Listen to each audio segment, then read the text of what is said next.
انگریز کی محنت تھی کہ انڈیا کو اسپین بنا دیں، جیسے اسپین سے اسلام کا نام مٹ گیا۔ 800 سال کی حکومت کے بعد اسپین میں اللہ کا نام لینے والا ایک نہ بچا، ایک۔ ایسے انہوں نے دھو کے رکھ دیا۔ اور وہ قرطبہ کی جامع مسجد جہاں علامہ قرطبی جیسے بیٹھ کے تفسیر بیان کیا کرتے تھے، وہ ساری گرجا بنی پڑی، صرف محراب کے پاس تھوڑی سی جگہ انہوں سے کور کی ہوئی ہے، بس اتنی جتنی یہ 2 پلر ہیں، تو ایسے کر کے انہوں نے باڑ لگا دی ہے۔ وہ محراب اپنی اصل جگہ میں، بالکل درمیان میں انہوں نے گرجا بنا دیا، بت رکھے ہوئے ہیں، تصویریں ہیں، مسجد کے در و دیوار روتے ہیں، نوحہ گناہ ہے کہ ہائے مسجد مرثیہ خواہ ہیں کہ نمازی نہ رہے۔ مرثیہ تو مسجد قرطبہ کا میں دیکھ کر آیا ہوں۔ تو انگریز کی یہ محنت تھی کہ یہاں سے دھو دیا جائے اسلام کو۔ اللہ علماء دیوبند کے درجات بلند فرمائے۔ 1864 میں پہلے یہ حضرات جنگ آزادی میں شریک ہوئے، اور شاملی جہاں علماء دیوبند نے جہاد کیا، حافظ ضامن شہید ہوئے اور کوئی بڑے بڑے شہید ہوئے، کچھ بچ گئے۔ وہ شاملی اب ایک بہت بڑا قصبہ بن چکا ہے۔ میں 89 میں وہاں گیا تھا، تو جب سیاسی طور پر پوری مات کھا گئے اور قوت ہاتھ سے نکل گئی، کیونکہ اپنے ہی جب غیر بن جائیں، کسی کی غداری سے ملک نہیں ڈوبتا، کسی ایک کی غداری سے۔ وہ ایک دیگ کا چاول ہوتا ہے، سارے ہی بگڑ چکے ہوتے ہیں، تب تباہی آتی ہے، تب غداری بھی اپنی قوت دکھاتی ہے، ورنہ ایک آدھ کی غداری سے قوم ہو تو اس سے کچھ نہیں ہوتا ہے۔ تو ذرا میر جعفر نہیں، سارے ہی اسی کا شکارہ بن، میر صادق نہیں، سب ایسے ہو چکے تھے۔ تو وہ جنگ آزادی اپنوں ہی کا شکار ہو گئی۔ ایک رجب علی تھا، ایک نجف خان تھا، ایک الہی بخش تھا، ایک شجاع الدولہ تھا۔ یہ لوگ تھے جنہوں نے دلی کا راستہ صاف کیا انگریز کے لیے، تو اپنے ہی تھے۔ اس کے بدلے میں رجب علی کو انہوں نے اتنا سونا دیا کہ اس نے امبالے میں پورا ایک فوارہ سونے کا بنایا جس میں شراب نکلتی تھی۔ وہ کمبخت شام کو بیٹھ کے شراب پیتا تھا اپنے ساتھیوں کے ساتھ، کہ وہ پانی کی وجہ وہ شراب نکلتی تھی۔ تو اس طرح جب قوم ڈوبتی ہے، اس کے افرادوں کے ضمیر بک جاتے ہیں، تو پھر ملاح کشتی کے پھٹے ٹوٹ جائیں تو ملاح کہاں پار لگائے گا اسے؟ تو ہندوستان کی قیادت اور وہاں کی جو ریاستیں تھیں وہ اپنی استعدادیں ختم کر چکی تھیں، تو اللہ تعالیٰ نے چند لوگوں کے دل میں ڈالا کہ اب اسلام کو بچایا جائے۔ اب پھیلانے کی بجائے بچانے کا فکر تھا۔ تو 1864 میں مولانا قاسم صاحب نانوتوی رحمۃ اللہ تعالیٰ علیہ نے دیوبند میں ایک چھپر ڈالا، مسجد بنائی بغیر چھت کے، اور ایک چھپر جس میں ایک طالب علم اور ایک استاد اور ایک انار کا درخت۔ 89 میں وہ انار کا درخت میں دیکھ کے آیا تھا، وہ 1864 اور میں گیا تھا 1999۔ 100 سال سے اوپر انار کا درخت 15-20 سال کے بعد خشک ہو جاتا ہے۔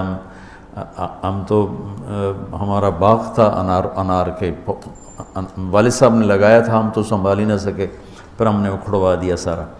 تو وہ 15-20 سال سے اوپر انار کا درخت نہیں جاتا، خشک ہو جاتا۔ تو اس انار کو 100 سال سے اوپر ہو چکا تھا اور وہ سر سبز کھڑا ہوا تھا۔ چھتے والی مسجد کہتے ہیں جہاں، وہ مولانا سید خان صاحب، میں اور کچھ اور ان کے ساتھی، ہم وہاں دیوبند گئے تھے، تو وہاں وہ انار کا درخت دیکھا تھا تھوڑا سا۔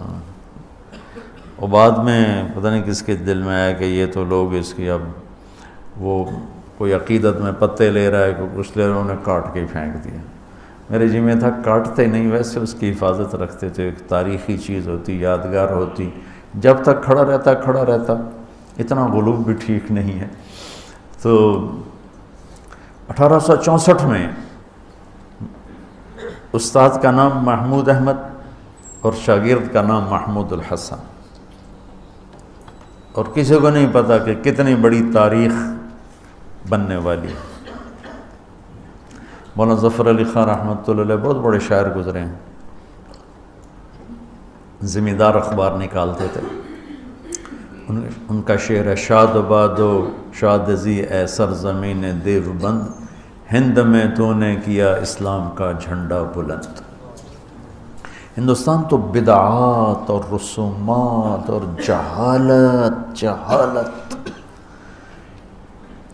علم سے مناسبت ہی کوئی نہیں تھی، سب پیروں فقیروں، جو جاہل پیر فقیر تو ہمارا سرمایہ ہیں پر جو صحیح ہوں، لیکن وہ جاہلوں سے جڑے ہوئے تھے۔ تو شاہ ولی اللہ رحمۃ اللہ علیہ پہلی ہستی ہیں جو انڈیا میں حدیث کو لائے، ورنہ فقہ اور منطق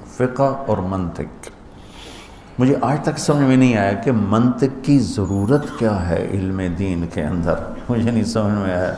یا لیت شعری، کوئی مجھے سمجھا دے۔ تو شاہ ولی اللہ رحمۃ اللہ علیہ پہلی ہستی ہیں جو حدیث کو لے کر آئے، اور لہذا جتنے یہاں حدیث کے سلسلے میں شاہ ولی اللہ پر مل جاتے ہیں، مطلب میرا سلسلہ محمد عبداللہ، خیر محمد یاسین، جو میری قراءتاً ہے، ایک ہے اجازتاً، وہ بھی بتاتا ہوں۔ محمد یاسین، محمود الحسن جن کو شیخ الہند کہتے ہیں، محمد قاسم، عبد الغنی، محمد اسحاق، عبدالعزیز، شاہ ولی اللہ، اور جو میری اجازتاً ہے وہ عزیر گل، محمود الحسن۔ اس طرح 3 واسطے بیچ میں نکل جاتے ہیں، میرے نصیب میں تھا عالی سند ہونا۔ عزیر گل، محمود الحسن، محمد قاسم، عبد الغنی، محمد اسحاق، عبدالعزیز، شاہ ولی اللہ۔ شاہ ولی اللہ پہ دیوبندی، بریلوی، اہل حدیث سب کی حدیث کی سند ان پر آ کر اکٹھی ہو جاتی۔ تو اللہ تعالیٰ نے مولانا قاسم نانوتوی رحمۃ اللہ علیہ کے ذریعے سے 1864 میں ایک چھوٹی سی بنیاد قائم کی، جس کو اللہ تعالیٰ نے اتنا بڑا درخت بنایا کہ انگریز کی ساری سازش ناکام ہونے کے پیچھے دیوبند اور اس کے علاوہ اور جنہوں نے، صرف میں دیوبند کی بات کہوں تو یہ ناانصافی ہوگی، دیوبند اس میں سر فہرست ہے، اور سر فہرست میں بہت اوپر ہے، اور باقی مخلصین نے جو محنتیں کی تو اللہ تعالیٰ نے یہاں اسلام کو باقی رکھا، اور آج ہم اس خطے میں مسلمان بن کر زندہ ہیں۔ یہ اس وقت کے ان مخلصین کی محنت ہے جس میں علماء دیوبند کا ایک بہت نمایاں کردار ہے، اور ہم انہی کے شاگردوں میں سے ہیں۔ اہل السنت والجماعت کی ترجمانی جو انہوں نے فرمائی اور کی، ہم اس کو زیادہ صحیح کہتے ہیں، اور باقی سب کا احترام کرتے ہیں، سب کو عزت دیتے ہیں، سب کے لیے اچھے جذبات رکھتے ہیں، کسی کے لیے نفرت، کسی کے لیے کفر کے دعوے کرنے سے ہم بیزار ہیں اور بری الذمہ ہیں۔ تو شیخ الہند رحمۃ اللہ علیہ کی میں بات آپ کو سنا رہا تھا، یہ پہلے استاد بنے، پہلے شاگرد بنے، پھر پہلے استاد بنے، پھر یہ شیخ الحدیث بنے۔ یہ مالٹا میں قید ہوئے تو وہاں سے واپس آئے تو فرمایا کہ 3 سال میں نے غور کیا ہے کہ امت کے زوال کے 2 سبب ہیں، ایک قرآن سے دوری اور ایک آپس کے لڑائی جھگڑے اور اختلاف۔ تو میری اب بقایا جو زندگی ہے، میں قرآن کی تعلیم کو عام کروں گا اور امت کو امت بناؤں گا۔ یہ محمود تو دیوبندیت کا پیغام ہے کہ امت امت بنے، لیکن ہم ہی اگر فرقہ واریت کو ہوا دینے لگ گئے تو پھر حق گوئی کہاں رہ گئی اور امت بنا کہاں رہ گئی۔